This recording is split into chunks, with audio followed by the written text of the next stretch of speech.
Oh, hi, and welcome to another episode of LP and Laundry. If this is your first time joining me for one of these, it's pretty much what the name might make you think it is. I listen to one side of an unusual record, talk about it a little bit before, talk about it a little bit during, and over the course of it, I'll fold some laundry. It's not really about the laundry, but I have been told that it is oddly compelling.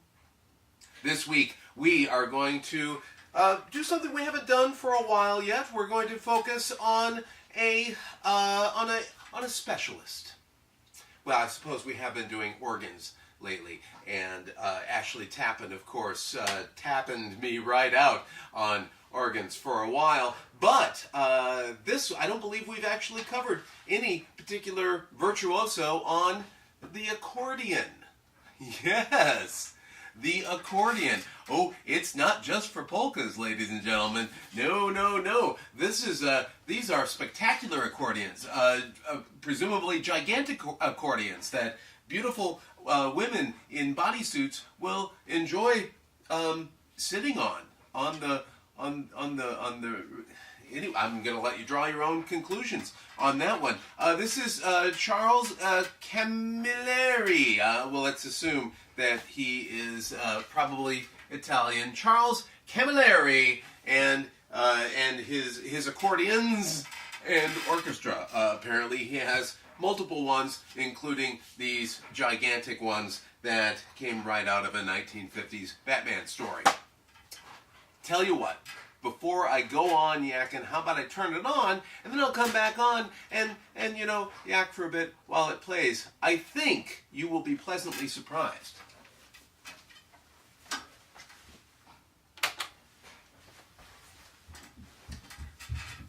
I've only heard the first few measures of the first track on side one. The name of this is Jungle Fantasy.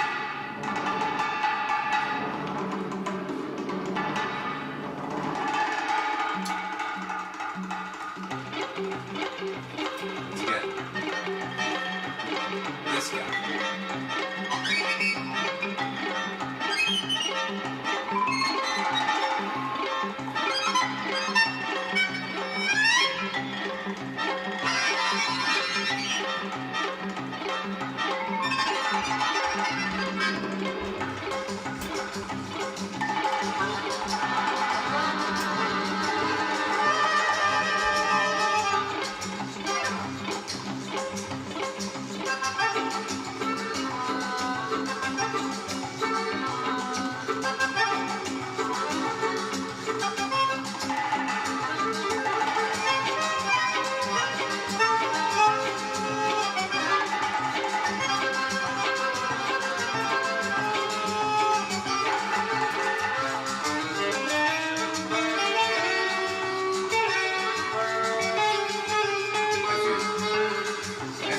It is a little water damaged, but thanks to my spin wash, I was able to get it in a playable shape.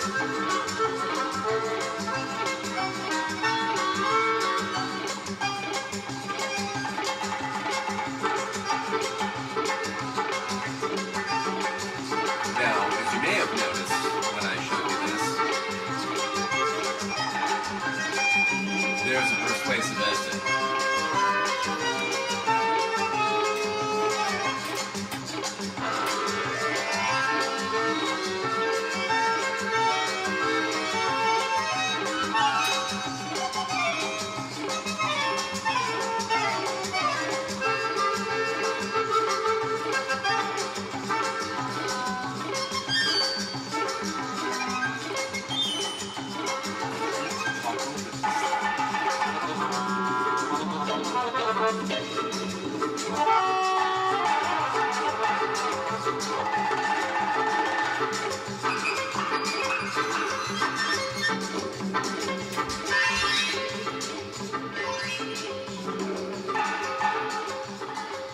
The next track will be Domino.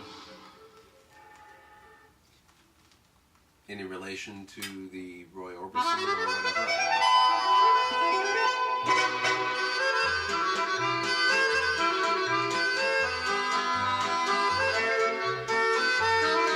sounds a little bit more like what an accordionist named Charles Camilleri would be playing.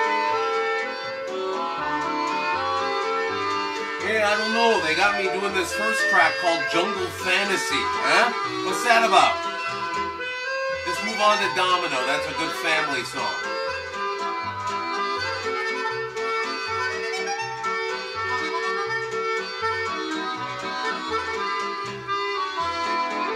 Of the many instruments, few can equal the color and versatility of the accordion. Even in the hands of such an artist as Charles Camilleri, the accordion provides even greater musical pyrotechnics. Pyrotechnics. I didn't scan that sentence correctly. In this album, Camilleri takes a dozen melodies, each with its particular flavor, and gives them all a dynamic, distinctive interpretation. Indeed, Spectacular Accordions seems a fitting title for this album. Maybe that's why we gave it that title. What do you think with this thing that comes?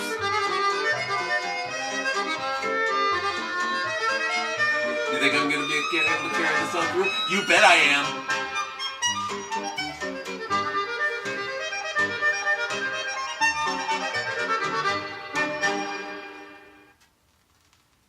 Canary. You know what I mean? Singing like a canary. Now he's hot. Whether it be a waltz, bolero, or fast rhythm number, Camilleri injects the feeling and the technique which have won him plaudits in more than a dozen countries. The record is a treat for the hi-fi devotee as well as the accordion aficionado. The album features a number of stereo effects, especially devised by Camilleri and MGM artist and repertoire executive Eddie Heller. Repertoire executive. There wasn't such a thing before Eddie got on board, you know what I mean? He's a co-writer on a few of these. Camilleri starts things off with a dazzling interpretation of Jungle Fantasy. The number was selected to open the album by Heller, who directed and created the original recording of the tone poem by flutist A.C. Morales in 1949. Jungle Fantasy serves as a tremendous challenge for an accordionist, and Camilleri comes through with a dynamic performance. Domino features the golden tones for which the accordion is famous. Camilleri supplies a number of extra touches which pleasingly enhance the lilting waltz tempo. Next, the old favorite, the Hot Canary, the one we're listening to right now, gets a new lease on life as Camilleri follows a beat that sets the feet to Tappen. This is followed by Kiss of Fire, featuring the torrid rhythms of a Spanish habanera. Crisp and clear-toned, the music offers a Latin beat that is eminently danceable. The furious strummings of a line guitar preface the next melody. Preface the next melody just because, which Camilleri turns into a torrid tour de force for the accordion.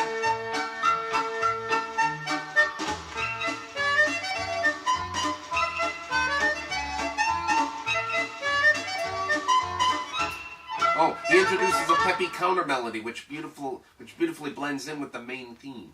So we'll listen to that on the last track. Right now, we're on Kiss of Fire.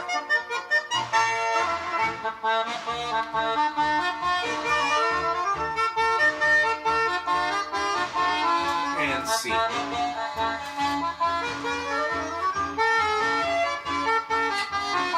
My accent tends to drift, I know.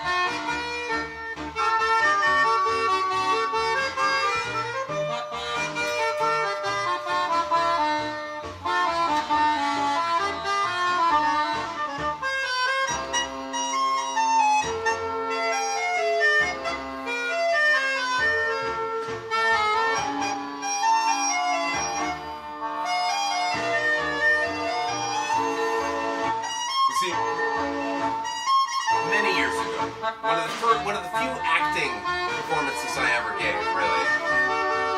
In high school, I was Public Enemy number 13, and anything goes.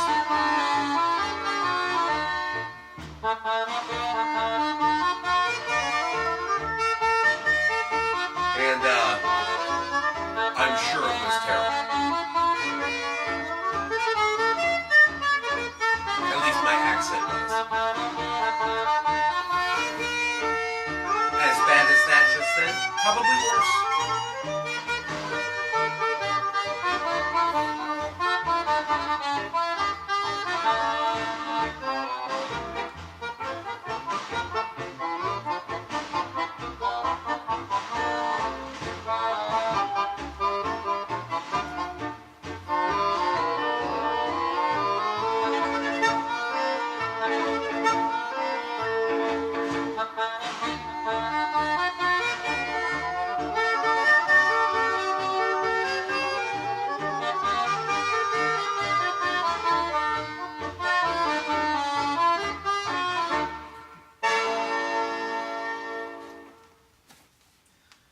So many stereotypes I'm exploiting. Summertime in Venice.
And I believe the last track of this side, just because. Spike Jones is invaded.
That side, whew, that really just ran the gamut, didn't it? Started off jungle and exotica, went through a few very more traditional bits. There's some schmaltz, there's some tango, there's some Latin, and then all of a sudden it got wacky. At some point we'll play side 2. I can't even imagine what that's going to be, but trust me, it will be played at some point. Perhaps it will answer the question, with their gigantic accordions, and are they actually being played? Probably not. I think that would be a silly thing. Anyway, hey, if you're enjoying this, please show the love, like, share, subscribe. You know the drill. You know how social media works. You know how things get viral. Why wouldn't 20-minute videos with a guy folding laundry, listening to weird records and cracking wise, why wouldn't that take off? Why wouldn't that be able to be monetized? Half of these wouldn't be able to be monetized because there are copyright claims on these songs. Nevertheless, I encourage you to do that. If nothing else, than to, make me feel better about myself. Because really, isn't that what the internet's all about? I think so. Hey, we'll see you next episode, and thanks very much for joining me.